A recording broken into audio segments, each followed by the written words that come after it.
Good morning, students. Let's start another topic from chapter 5th, Split in the Congress. Student, we have already discussed about 1967 elections, which was four general election in our country. Four general election और उसको political earthquake कहा गया क्योंकि उसका जो result था वो कांग्रेस के लिए बिल्कुल एक तरह से दुखदाई रिजल्ट रहा, क्योंकि कांग्रेस बहुत सारे एरियाज ऐसे थे इंडिया में जहां पर अपनी सीटें जो है वो खो चुकी थी और पूरे देश में कोलिशन गवर्नमेंट की टर्म जो है वो अराइज हो गई थी। लेकिन ये कोलिशन गवर्नमेंट ज्यादा टाइम तक सरवाइव नहीं कर पाई और बहुत सारी ऐसी जगह रही बाद में जहां पर कि प्रेसिडेंट रूल लागू हो गया।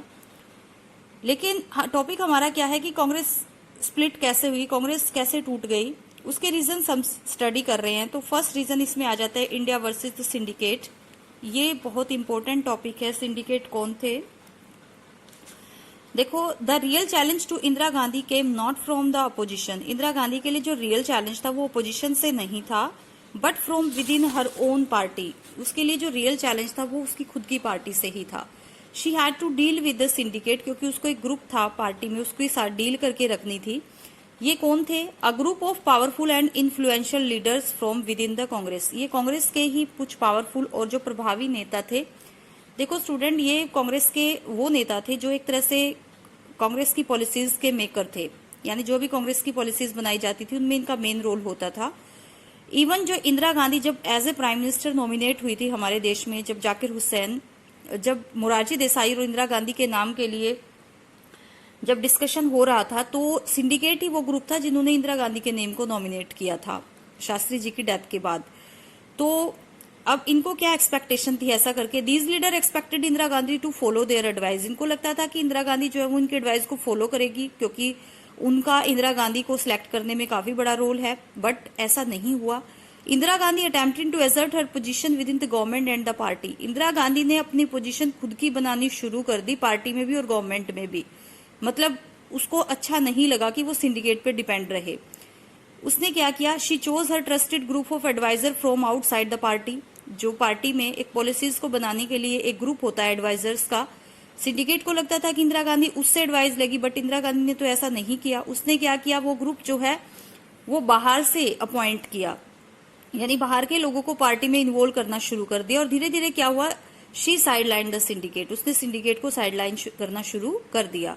तो स्टूडेंट, सिंडिकेट आप सबको समझ आ गया होगा कि पार्टी के उन पावरफुल और इन्फ्लुएंस लीडर्स का ग्रुप था जिनका की पार्टी की पॉलिसीज बनाने में या कुछ भी काम करने में बड़ा अहम रोल होता था। इवन इंदिरा गांधी को प्राइम मिनिस्टर बनाने में भी उनका काफी बड़ा रोल था, जैसे के कामराज थे, अतुल घोष थे, हम काफी सारे नेम जो है पीछे पड़ चुके हैं। नेक्स्ट देखो, इंदिरा गांधी, अब देखो कंट्रोवर्सी तो क्रिएट हो गई एक तरह से। अब ये कंट्रोवर्सी कैसे बढ़ती चली गई? Indira Gandhi thus face two challenges. अब इंदिरा गांधी जो है एज ए प्राइम मिनिस्टर दो चैलेंज फेस कर रही थी। She needed to build her independence from the syndicate. एक तो उसने अपने आप को इंडिपेंडेंटली बिल्डअप करना था सिंडिकेट के बिना। दूसरा क्या? She also needed to work towards regaining the ground that the Congress has lost in 1960 election. उसको उस पोजीशन को भी दोबारा से रीगेन करना था जो कांग्रेस 1967 के इलेक्शन में खो चुकी थी। मतलब इस तरीके से काम करना था ताकि कांग्रेस अपनी स्थिति को सुधार सके। आने वाले जो अपकमिंग इलेक्शन है 1971, उनमें अपने जो रिजल्ट है उसको काफी बेटर कर सके। तो इसलिए उसको एक ऐसा प्लेटफॉर्म भी उसने तैयार करना था। Indira Gandhi adopted a very bold strategy. Indira Gandhi ने एक बहुत अलग स्ट्रेटजी तैयार की। She converted a simple power struggle into an ideological struggle. Student, हमारे यहाँ पे जो क्राइसिस इतने चल रहे थे, सिचुएशन तो खराब थी देश की, तो एक स्ट्रगल तो चल ही रहा था। उसने इस स्ट्रगल को कन्वर्ट कर दिया आइडियोलॉजिकल स्ट्रगल में, यानी कि एक विचारधारा से इन्फ्लुएंस कर लिया, और विचारधारा थी समाजवादी। अब हमारे देश में जो समाजवादी विचारधारा है, जो सोशलिस्ट आइडियोलॉजी है, वो काफी इन्फ्लुएंस रही। हर एक पॉलिसीज पे या कोई भी काम हुआ, एक तरह से गवर्नमेंट जो है वो स्ट्रांग होती दिखाई दे रही थी। लेफ्ट ओरिएंटेशन का एक तरह से इन्फ्लुएंस दिखाई दे रहा था। She got the Congress working committee to adopt a 10-point programme in May 1967। उसने 10 सूत्रीय एक प्रोग्राम करने के लिए कांग्रेस कमेटी तैयार की और एक लॉन्च किया एक प्रोग्राम जिसको 10 सूत्रीय प्रोग्राम कहा जाता है, मई 1967 में।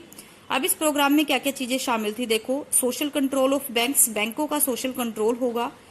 जनरल इंश्योरेंस का नेशनलाइजेशन होगा। अर्बन प्रॉपर्टी और आय का परिसीमन या सीलिंग होगी। इसके अलावा public distribution of food grain, जो पीडीएस सिस्टम होता है उसको बढ़ावा देना। लैंड रिफॉर्म्स वर्क, यानी कि जो भूमि से सुधार कार्य होते हैं वो करवाना, and provision of house sites to the rural poor, और जो गांव के गरीब व्यक्ति होते हैं उनको आवासीय सुविधाएं देना, जो कि बुनियादी सुविधाएं होती हैं। While the syndicate leaders formally approved this left wing programme, देखो ये लेफ्ट विंग से इन्फ्लुएंस प्रोग्राम था, यानी कि ये सोशलिस्ट जो विचारधारा है उस पे बेस्ड ये प्रोग्राम था, ये काम सारे जिसमें कि गवर्नमेंट स्ट्रॉन्ग होती दिखाई दे रही थी। अब जो सिंडिकेट लीडर्स थे उन्होंने इसको अप्रूव तो कर दिया, लेकिन they had serious reservations about the same, लेकिन कहीं ना कहीं वो इसको लेकर चिंतित थे। अब ये कंट्रोवर्सी जो है क्रिएट होती जा रही थी, बढ़ती जा रही थी, जिसकी वजह से कि कांग्रेस का स्प्लिट हुआ। नेक्स्ट क्या रीजन रहा, बहुत मेन रीजन है ये प्रेसिडेंशियल इलेक्शन 1969। कई बार पूछ लिया जाता है ये क्वेश्चन भी कि प्रेसिडेंशियल इलेक्शन क्यों रीजन माना जाता है कांग्रेस के स्प्लिट होने का। तो देखो ये राइवलरी जो थी ये और बढ़ रही थी सिंडिकेट और इंदिरा गांधी के बीच में, और ओपनली 1961 में ये दिखाई दी, ये गुटबाजी जो फैक्शनल राइवलरी थी, ये गुटबाजी जो थी ये दिखाई दे रही थी, क्योंकि following president Zakir Hussain death, क्योंकि जो हमारे प्रेसिडेंट थे उस टाइम उनकी डेथ हो गई थी, राष्ट्रपति की डेथ हो गई थी। अब जो ये पोस्ट थी वैकेंट थी, इसको फिल करना था। तो जो सिंडिकेट थे उन्होंने क्या किया, डिस्पाइट मिसेस गांधी रिजर्वेशन, मतलब गांधी जो इंदिरा गांधी की रिजर्वेशन के बिना ही सिंडिकेट ने manage to nominate her long time opponent and then speaker of the Lok Sabha, मतलब एक नेम नॉमिनेट कर दिया उन्होंने। किसका नेम नॉमिनेट कर दिया, एन संजीवा रेड्डी का, जो एक टाइम पे लोकसभा के स्पीकर थे और इंदिरा गांधी से उनकी नहीं बनती थी। हर लॉन्ग टाइम ओपोनेंट, एक तरह से उनके ओपोनेंट थे वो, उनके साथ उनकी बनती नहीं थी, तो उनका नेम बिना इंदिरा गांधी की रिजर्वेशन के उन्होंने नॉमिनेट कर दिया। अब इंदिरा गांधी को इससे काफी शॉक्ड हुई वो, कि भाई वो नहीं चाहती थी कि एन संजीवा रेड्डी को नॉमिनेट करे एज द ऑफिशियल कांग्रेस, और उसको ऑफिशियल कांग्रेस उन्होंने नॉमिनेट किया कि भी पूरी कांग्रेस की तरफ से ये कैंडिडेट है हमारा प्रेसिडेंट इलेक्शन के लिए। अब इंदिरा गांधी ने क्या किया, retaliate by encouraging them then vice president V V Giri to file his nomination as an independent candidate. अब देखो, अब उन्होंने कुछ जवाबी कार्रवाई तो करनी ही थी, तो उन्होंने क्या किया, जो वीवी गिरी थे उस टाइम हमारे वाइस प्रेसिडेंट इंदिरा गांधी ने उनको एनकरेज किया कि वो अपने नेम को नॉमिनेट करें एज ए इंडिपेंडेंट कैंडिडेट, कि वो इंडिपेंडेंट कैंडिडेट है प्रेसिडेंट इलेक्शन के लिए। देखो ये एक आप सोच सकते हैं कि सिंडिकेट ने एक ऑफिशियल कैंडिडेट नॉमिनेट कर दिया, ये कांग्रेस की तरफ से था और कांग्रेस उस टाइम गवर्नमेंट में है, लेकिन इंदिरा गांधी ने इसको अपोज किया और वीवी गिरी को जो वाइस प्रेसिडेंट है उनको एनकरेज किया कि आप अपना नेम इंडिपेंडेंट कैंडिडेट के लिए डाल दें और मैं आपको सपोर्ट करूंगी एक तरह से।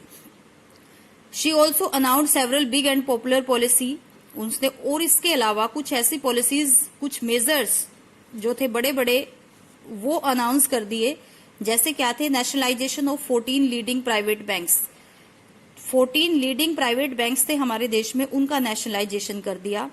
और उसके बाद उसने abolition of Privi purse, Privi purse जो है ये एक प्रिविलेजेस होते थे, इसके बारे में थोड़ी सी मैं बता रही हूँ क्योंकि इसका क्वेश्चन बन जाता है, वैसे आपकी बुक में राइट हुआ है ये काफी। प्रीवी पर्स जो थे कुछ स्पेशल प्रिविलेजेस होते थे जो प्रिंसली स्टेट को दिए गए थे। देखो प्रिंसली स्टेट हमारे यहाँ पे मिलाए गए थे देसी रियासतें आजादी के बाद। अब उस टाइम उनको कुछ एक तरह से छूट रिलैक्सेशन दे दी गई थी और ये रिलैक्सेशन उनके एज ए प्रीवी पर्स माने जाते हैं, जैसे कि उनको प्राइवेट प्रॉपर्टी रखने का राइट दे दिया गया था। इसके अलावा उनको बहुत सारी सुविधाएं दे दी गई थी, गवर्नमेंट की तरफ से भी अलायंस भत्ते वगैरह दिए जाते थे। तो देखो बहुत सारे लोगों ने इसको क्रिटिसाइज किया उस टाइम, लेकिन ओपनली इसको क्रिटिसाइज नहीं कर सकती थी गवर्नमेंट भी, क्योंकि गवर्नमेंट को एक यूनिटी को बना के रखना था। तो इंदिरा गांधी ने इसको फिर बाद में एक अनाउंस किया, एक बड़े मेजर की फॉर्म में अनाउंस किया कि वो प्रीवी पर्स को अबोलिश कर देगी, यानी कि इन स्पेशल प्रिविलेजेस को वो खत्म कर देगी।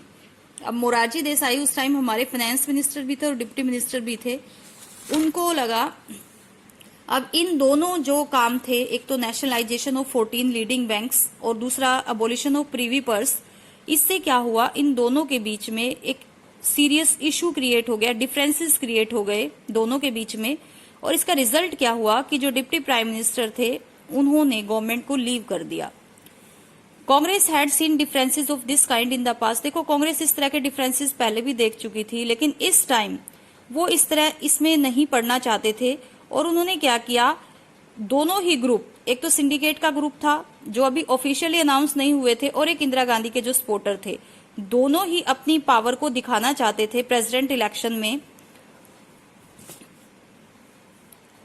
द देन कांग्रेस प्रेसिडेंट, उसके बाद जो कांग्रेस प्रेसिडेंट थे एस निजलिंगप्पा इशूड अ विहिप, उन्होंने एक विहिप जारी किया, एक तरह से एक ऑर्डर जारी किया कि सभी जितने भी कांग्रेस के एमपीज और एमएलए हैं वो संजीवा रेड्डी के फेवर में वोट डालेंगे।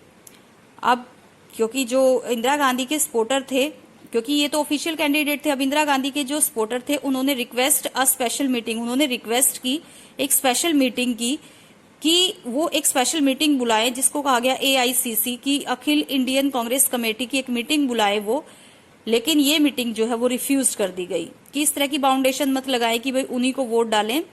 लेकिन अब क्या हुआ, इंदिरा गांधी ने क्या किया, इंदिरा गांधी साइलेंटली सपोर्टिंग वीवी गिरी। अब इंदिरा गांधी जो है साइलेंटली तो सपोर्ट कर ही रही थी वीवी गिरी को।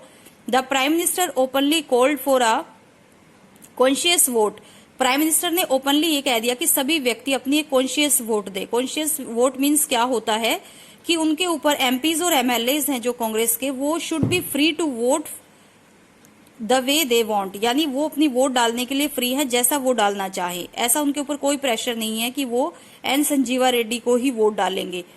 तो एक तरह से अपनी कॉन्शियस वोट डालें, अपनी समझ से वोट डालें। अब क्या हुआ, रिजल्ट बिल्कुल अपोजिट रहा।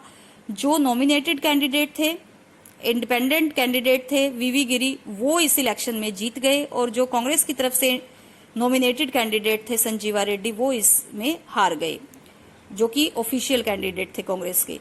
अब जो डिफीट थी ऑफिशियल कांग्रेस कैंडिडेट की, उससे क्या हुआ, कांग्रेस की जो स्प्लिट थी वो फॉर्मलाइज्ड हो गई, एक तरह से कांग्रेस इससे टूट गई। The Congress president expelled the prime minister, अब जो कांग्रेस के प्राइम मिनिस्टर थे, प्रेसिडेंट थे, उन्होंने क्या किया, प्राइम मिनिस्टर को एक्सपेल्ड कर दिया, एक तरह से पार्टी से निकाल दिया, यानी इंदिरा गांधी को पार्टी से निकाल दिया। अब इंदिरा गांधी ने क्लेम किया कि उसका जो ग्रुप है, यानी उसके जो सपोर्टर है, वो इज द रियल कांग्रेस, वो रियल कांग्रेस है 1969 में। और जो सिंडिकेट के अंडर है, वो कांग्रेस अपने आप को ऑर्गेनाइजेशन कहने लगी कि वो रियल कांग्रेस है, वो ऑर्गेनाइजेशन है। और जो ग्रुप इंदिरा गांधी के अंडर रहा उसको कहा गया रिक्विजनिस्ट, उसको क्या कहा गया है, रिक्विजनिस्ट। तो ये नेम ध्यान रखने हैं, जो सिंडिकेट के अंडर ग्रुप रहा कांग्रेस का वो ऑर्गेनाइजेशन, और जो इंदिरा गांधी के अंडर रहा वो रिक्विजनिस्ट। इसको न्यू कांग्रेस कहा गया, और जो ऑर्गेनाइजेशन थी उसको ओल्ड कांग्रेस कहा गया। मतलब इनके कई सारे नेम आ गए, describe as old Congress and new Congress. Indira Gandhi projected the split as an ideological divide between, Indira Gandhi ने मतलब इसको एक तरह से विचारधारा से प्रभावित हुआ जो बंटवारा माना, जिसको कि कहा गया सोशलिस्ट एंड कंजर्वेटिव। जैसे कि इंदिरा गांधी से जुड़ी हुई जो कांग्रेस थी उसको सोशलिस्ट कहा गया, और जो सिंडिकेट से जुड़ी हुई कांग्रेस थी उसको कंजर्वेटिव कहा गया। Between the pro poor and the pro rich, इसी तरीके से इसको गरीबों के साथ की कांग्रेस और अमीरों के साथ की कांग्रेस भी कहा गया। मतलब डिफरेंट डिफरेंट नेम जो है इसको दे दिए गए। तो ये रीजन रहे जिसकी वजह से कांग्रेस का बंटवारा हुआ। प्रीवी पर्स का टॉपिक आपकी बुक में दिया हुआ है, मैंने आपको काफी डिटेल इसके बारे में बता दी है, आप इसको स्टडी कर सकते हो कि किस तरीके से प्रीवी पर्स को इंदिरा गांधी ने अबोलिश किया, जो कि एक प्रिविलेजेस थे जो कि प्रिंसली स्टेट को दिए गए थे। नेक्स्ट हमारा टॉपिक है इसमें 1971 के इलेक्शन और रिस्टोरेशन ऑफ द कांग्रेस, क्योंकि हमारे चैप्टर का नाम ही यही है कि challenges to and restoration of the Congress system. अब देखो ये हमने पीछे जो पढ़े हैं ये चैलेंजेस ही पढ़े हैं सारे, एक तरह से कि कांग्रेस के सामने कैसे कैसे चैलेंजेस आते गए और फिर किस तरह से उसने रिस्टोर किया, ये हम नेक्स्ट वीडियो में करेंगे। इतना टॉपिक, ये लास्ट टॉपिक है हमारा, इतना टॉपिक आई होप आपको समझ आ गया होगा। उसी पे बेस्ड आज आपको असाइनमेंट भी दे रही हूँ, जिसको आप टाइमली अपनी नोटबुक में राइट करेंगे, और कंप्लीट होने के बाद आप असाइनमेंट को मेरे नंबर पे सेंड करेंगे ताकि आप उसकी प्रॉपर चेकिंग हो सके। Thank you so much.